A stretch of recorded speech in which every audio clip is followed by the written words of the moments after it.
Guys, nasa Chinese swimming club na naman ako. Hatid ang alaga dito. Ano pa sila, training dryland. Tayin ko pa para mabilisan ko siya at lalarga na naman ako pa uwi. Para magluto ng hapunan.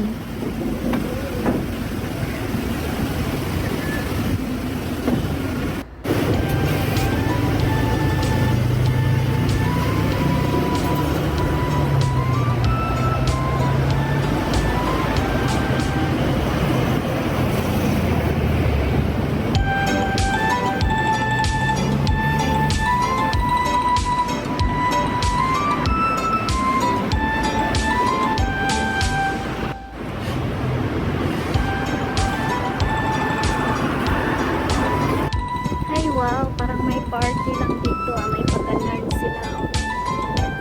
Bola-bola na colorful.